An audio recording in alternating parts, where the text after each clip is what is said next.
Gaza, 23 September 2025. Dunia kembali diguncang propaganda baru dari Hamas. Kelompok itu merilis sebuah foto perpisahan yang menampilkan wajah-wajah tegang 47 warga Israel yang masih menjadi sandera. Menurut Hamas, gambar itu diambil pada awal operasi militer terbaru Israel di Gaza. Di bawah foto tersebut tertera pesan dalam bahasa Arab dan Ibrani. Karena sikap keras kepala Netanyahu dan karena kepala staf Zamir hanya menundukkan kepala tanpa berani menentang, maka inilah foto perpisahan. Pesan itu jelas diarahkan untuk menyudutkan dua tokoh kunci Israel. Bagi Hamas, Perdana Menteri Benjamin Netanyahu digambarkan keras kepala dan enggan berkompromi, sementara Kepala Staf IDF Herzi Halevi disebut Zamir dianggap hanya mengeksekusi kebijakan tanpa berani melawan, meski berisiko mengorbankan nyawa para sandera. Inilah bentuk perang psikologis Hamas, sebab faktanya posisi mereka di medan tempur semakin terjepit. Pasukan hancur, jalur pelarian menyempit, dan kemenangan militer kian mustahil. Maka Hamas berusaha menang di ruang ketakutan dengan memainkan isu sandera. Namun di balik propaganda itu, penderitaan keluarga sandera kian dalam. Seorang ibu menatap foto anaknya dengan air mata, seorang ayah menunggu kabar tanpa tahu apakah putranya masih hidup atau tinggal nama. Mereka hanya menginginkan satu hal, orang-orang yang mereka cintai bisa kembali, hidup, dan pulang ke pelukan keluarga.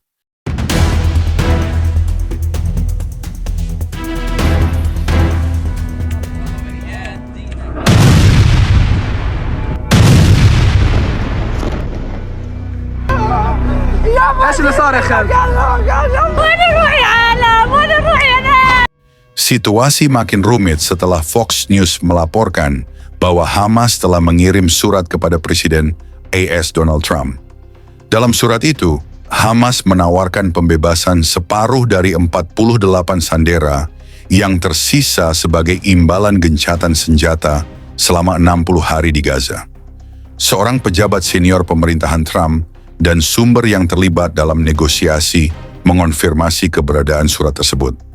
Namun belum jelas apakah Hamas dalam surat itu juga membahas isu pelucutan senjata, sebuah syarat utama Israel yang selama ini ditolak kelompok tersebut. Laporan itu muncul bersamaan dengan publikasi video propaganda Hamas yang menampilkan sandera Alon Ohel. Di Israel sendiri, keluarga para sandera menggelar aksi protes di luar kediaman Netanyahu di Yerusalem, mendesak tercapainya kesepakatan. Mereka bahkan bertemu langsung dengan Kepala Staf IDF yang disebut telah mendesak pemerintah agar serius mempertimbangkan opsi gencatan senjata dan pertukaran sandera. Kini, semua mata tertuju ke Tel Aviv, Washington, dan Gaza. Pertanyaannya tinggal satu, apakah sandera-sandera itu akan benar-benar pulang atau foto perpisahan itu akan menjadi kenyataan?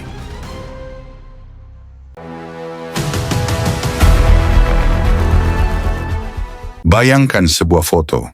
Satu bingkai yang dingin, namun di dalamnya ada 47 wajah yang bergetar antara hidup dan mati. Hamas menamainya foto perpisahan. Tetapi bagi bangsa Israel, itu bukan sekadar foto, itu adalah luka terbuka yang ditusukkan tepat ke jantung setiap ayah, ibu, dan anak yang menunggu kabar. Inilah wajah dari teror yang sebenarnya. Bukan hanya roket, bukan hanya terowongan gelap, melainkan penderitaan manusia yang dipertontonkan sebagai alat tawar-menawar. Lihatlah bagaimana Hamas bermain dengan air mata. Mereka tahu setiap orang tua di Israel akan menatap layar itu dengan gemetar. Hamas menyebut ini strategi, dunia menyebutnya propaganda. Tapi bagi keluarga Israel, ini adalah neraka. Dan semua itu dilakukan demi satu hal, memenangkan perang di ruang ketakutan. Sebab di medan tempur, Hamas semakin terjepit, semakin terdesak, semakin kehilangan daya. Mereka tahu tak bisa lagi merebut kemenangan dengan senjata, maka mereka memilih senjata lain. Menari di atas luka, bermain di atas penderitaan keluarga Israel. Namun ada satu hal yang Hamas lupa, Sandera-sandera itu bukan pion propaganda, bukan angka dalam laporan perang, bukan kartu dalam negosiasi politik. Mereka adalah anak-anak Israel, daging dan darah dari umat yang dipilih Allah. Dan sejarah sudah membuktikan bangsa ini tidak akan pernah dibiarkan sendirian. Dari reruntuhan mereka bangkit. Dari air mata lahir kekuatan. Dari setiap upaya pemusnahan lahir pembuktian bahwa janji Tuhan tidak pernah gagal. Dunia mungkin ragu, propaganda mungkin menipu, tapi Israel punya Tuhan yang hidup. Dan selagi ada bangsa yang berani berdiri membela yang benar, foto perpisahan itu tidak akan menjadi kenyataan. Karena bagi Israel, tidak ada yang lebih suci daripada kehidupan anak-anak mereka. Dan bagi Tuhan, setiap jiwa Israel tetap berharga, dijaga, dan tidak akan dibiarkan hilang begitu saja. Hamas menampilkan wajah-wajah Sandera seolah-olah itu adalah akhir. Mereka mengira foto itu akan mematahkan semangat bangsa Israel. Tetapi firman Tuhan sudah menuliskan ribuan tahun lalu bahwa musuh selalu berusaha menakut-nakuti Israel dengan gambaran kematian. Dalam kitab Ulangan 28 ayat 66 tertulis, "Hidupmu akan terkatung-katung di hadapanmu. Engkau akan merasa takut pada malam dan siang, dan tidak akan merasa aman hidupmu." Inilah yang dilakukan Hamas, menciptakan ketakutan yang membuat orang merasa hidup mereka digantung di udara tanpa kepastian. Tetapi mereka lupa, pasal yang sama menegaskan bahwa kutuk ini menimpa bila Israel meninggalkan Tuhan. Sedangkan kini, bangsa Israel justru kembali kepadanya, berjuang dengan doa, berpegang pada janji nenek moyang mereka. Hamas ingin mengumumkan akhir, tetapi Tuhan berfirman bahwa akhir itu bukan di tangan manusia, melainkan di tangannya. Lihat nubuat Miha 7 ayat 8-10. "Janganlah bersuka cita atas aku, ya musuhku. Sekalipun aku jatuh, aku akan bangun lagi. Sekalipun aku duduk dalam gelap, Tuhan akan menjadi terangku. Aku akan memikul murka Tuhan, sebab aku telah berdosa kepadanya, sampai Ia memperjuangkan perkaraku dan memberi keadilan kepadaku. Ia akan membawa aku keluar kepada terang, aku akan menikmati kebenarannya. Musuhku akan melihatnya, dengan malu ia akan diselubungi, dia yang berkata kepadaku, 'Di manakah Tuhan Allahmu?'" Ayat ini seolah ditulis untuk momen seperti sekarang. Hamas boleh bersuka cita sejenak, merilis foto, menebar propaganda, tetapi Israel akan bangkit karena terang Tuhan menyertai mereka. Bangsa Israel bukan bangsa biasa, mereka adalah pusat nubuatan, jam dinding Tuhan yang menentukan waktu bagi dunia. Hamas, Iran, dan sekutunya mungkin mengira bahwa Sandera adalah jalan untuk mematahkan bangsa ini. Tetapi Alkitab sudah berkata dalam Yeremia 31 ayat 35 dan 36.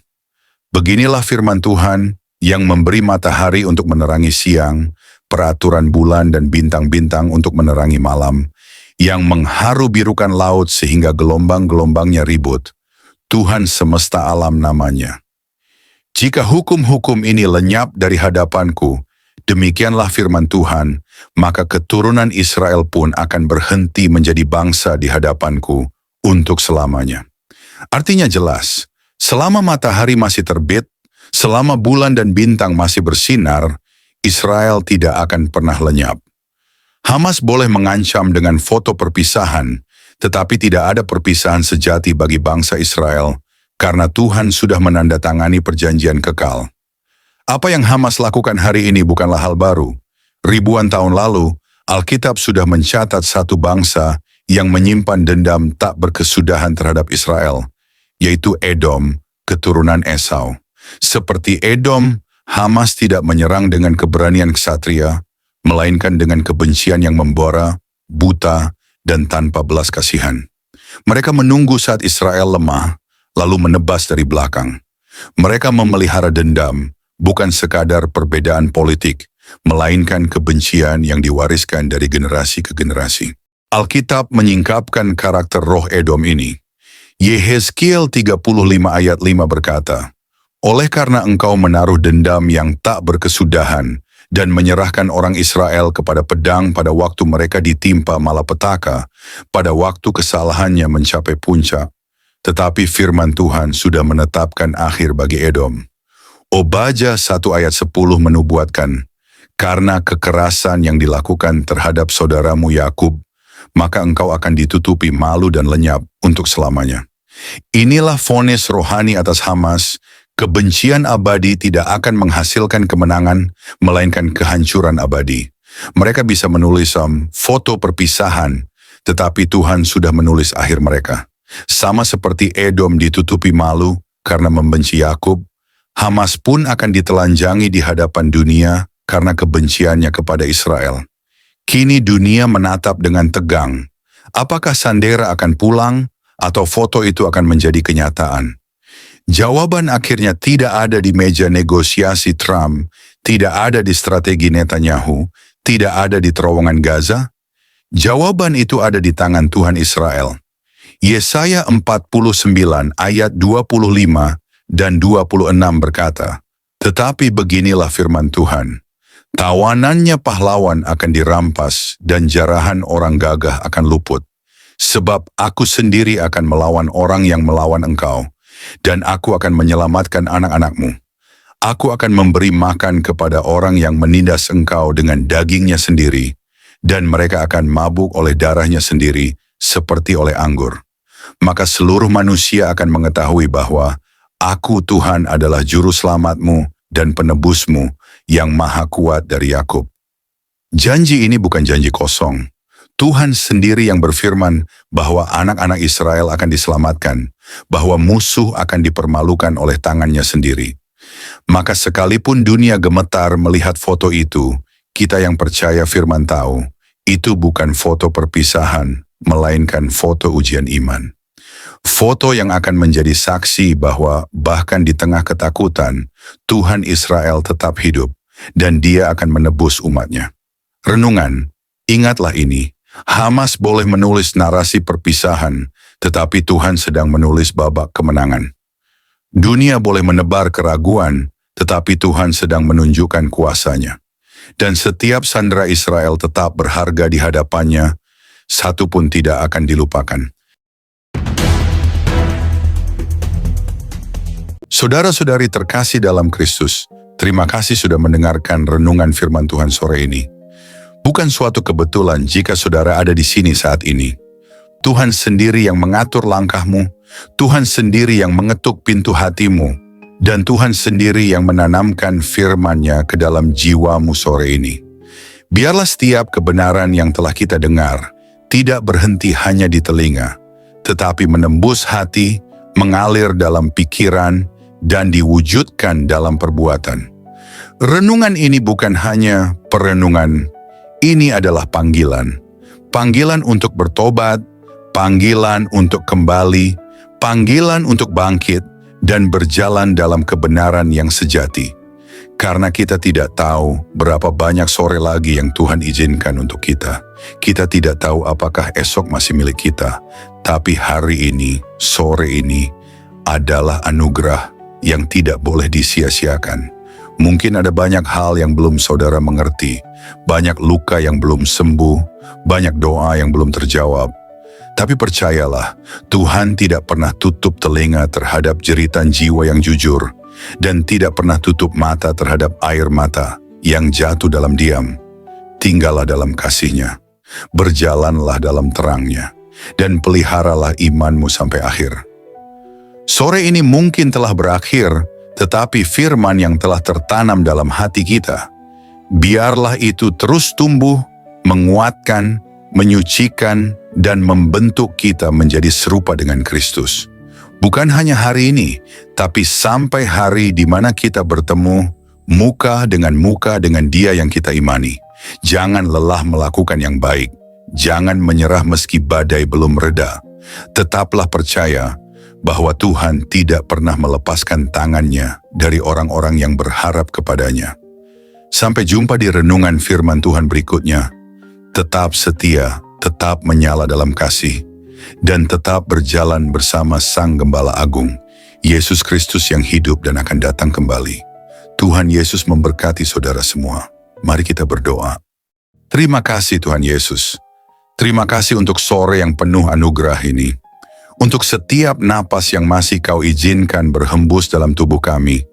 Untuk setiap detik yang Engkau beri, agar kami bisa duduk diam di hadapan-Mu, mendengarkan suara-Mu melalui firman yang hidup, yang menusuk hati, yang mengguncang jiwa, namun juga mengobati luka, dan mengangkat kami dari kejatuhan. Tuhan Yesus, sore ini kami datang bukan hanya membawa telinga kami, tapi membawa seluruh keberadaan kami ke hadapan tahta kasih-Mu. Kami datang dengan hati yang kadang kotor, pikiran yang sering goyah, dan semangat yang mulai padam. Tapi firman-Mu sore ini membangkitkan kami kembali. Engkau berbicara bukan hanya lewat huruf dan kata, tapi lewat roh yang menghidupkan. Kami tahu Tuhan, seringkali kami mengabaikan suara-Mu. Kami terlalu sibuk dengan dunia, terlalu sibuk mengejar yang fana, hingga lupa bahwa Engkaulah sumber kehidupan sejati. Namun hari ini kami diingatkan lagi, bahwa tak ada satu pun dalam dunia ini yang lebih berharga dari hadirat-Mu. Engkaulah mutiara yang mahal, harta terpendam yang layak kami tinggalkan segalanya demi mendapatkannya. Ajari kami untuk mencintai-Mu lebih dari segala yang kami miliki. Terima kasih karena firman-Mu menegur kami, bukan untuk menghancurkan, tetapi untuk membentuk. Karena Engkau tidak membiarkan kami larut dalam jalan yang salah, namun menuntun kami kembali ke jalan yang sempit, jalan salib, jalan pengorbanan, jalan kebenaran. Tuhan Yesus, sore ini kami mengangkat tangan dan hati kami kepadamu. Segala yang telah kami dengar, biarlah tidak hanya tinggal dalam pikiran. Tanamkan itu dalam hati kami yang paling dalam. Ubah kami mulai dari dalam, jadikan kami pelaku firman, bukan hanya pendengar setia. Berikan kami hati yang lembut, hati yang sanggup menerima koreksi, dan tidak lari dari cahaya-Mu saat dosa kami disingkapkan. Ajari kami mencintai kebenaran, meski kebenaran itu menyakitkan. Ajari kami berjalan dalam kasih, meski dunia membalas dengan kebencian. Tuhan, jadikan kami terang di tengah kegelapan, garam di tengah kebusukan dunia ini. Dan ketika nanti malam datang, dan kesunyian menggantikan keramaian, biarlah firman-Mu terus bergema dalam hati kami. Biarlah suara-Mu lebih nyaring dari hiruk-pikuk dunia. Dan ketika kami tidur malam nanti, biarlah kami tidur dalam pelukan kasih-Mu, dengan hati yang sudah dipulihkan, jiwa yang sudah disegarkan, dan semangat yang kembali menyala untuk berjalan bersama-Mu besok pagi. Tuhan, kami tahu hari-hari ini tidak mudah. Kami hidup di zaman yang gelap, di zaman di mana kebenaran dikompromikan, iman diperjualbelikan, dan kasih menjadi dingin. Tapi kami mohon, jangan biarkan hati kami menjadi seperti dunia. Teguhkan kami, tanamkan keberanian dalam jiwa kami. Berikan kami api dari surga yang tidak padam, untuk tetap setia sampai akhir. Kami tahu jalan sempit itu tidak mudah, tapi kami tahu Engkau menyertai setiap langkah yang kami ambil.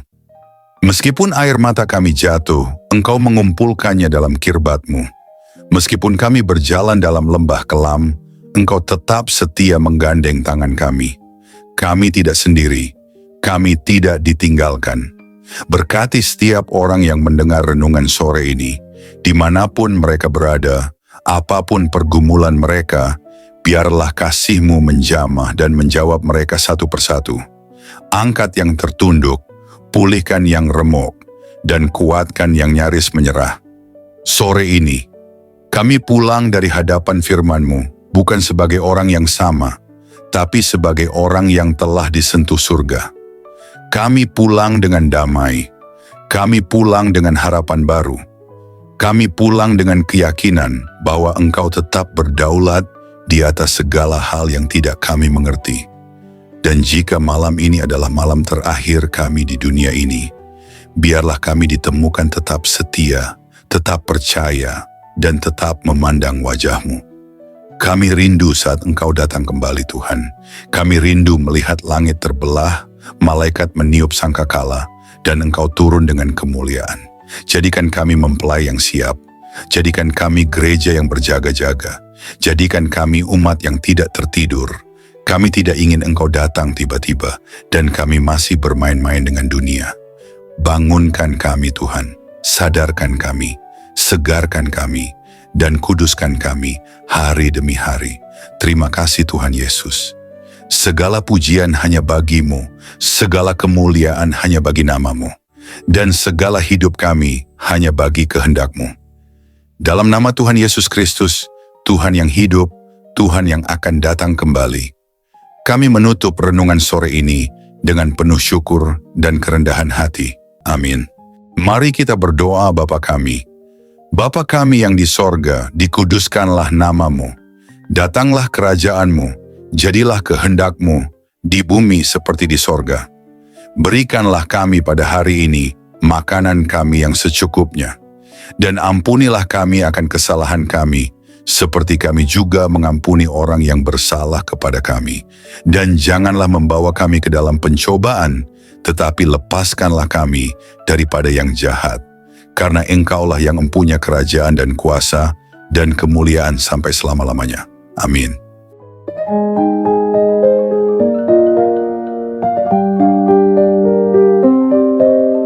Saudara-saudari terkasih dalam Kristus, terima kasih banyak atas kesetiaan saudara-saudari mengikuti renungan firman Tuhan sore ini sampai selesai. Semoga setiap firman yang telah kita dengar, setiap pesan yang telah menyentuh hati, dan setiap doa yang telah kita panjatkan bersama, sungguh-sungguh menjadi kekuatan dan penghiburan bagi hidup saudara di hari-hari yang penuh tantangan ini. Kiranya firman Tuhan hari ini menanamkan keberanian dan keyakinan dalam hati kita semua, bahwa tidak ada keadaan yang luput dari kuasa Allah. Dalam kegelapan dunia yang semakin pekat, marilah kita tetap menjadi terang yang memancarkan kasih, kebenaran, dan pengharapan yang hanya datang dari Tuhan. Jangan pernah menyerah, sebab Tuhan berjalan bersama kita, menuntun langkah kita, dan membukakan jalan saat kita merasa terjebak dan buntu. Ingatlah bahwa di setiap pergumulan ada pertolongan Allah yang siap datang, dan dalam setiap tangisan ada penghiburan yang dari surga. Kami mengajak saudara-saudari untuk terus membagikan berkat ini kepada orang-orang yang membutuhkan. Jangan ragu untuk like, subscribe, komen, dan bagikan renungan ini. Dengan begitu, berkat firman Tuhan dapat menyebar luas, menjangkau lebih banyak jiwa yang haus akan kasih dan kebenarannya. Teruslah teguh dan kuat dalam iman, jadilah saksi hidup yang membawa damai dan sukacita dari Kristus dimanapun saudara berada. Jangan lupa untuk tetap membuka hati dan pikiran dalam setiap renungan berikutnya, karena Tuhan masih punya banyak firman yang luar biasa untuk diberikan kepada kita.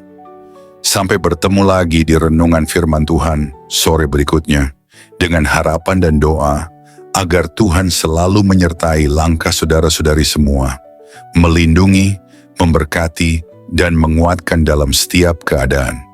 Tuhan memberkati. Amin.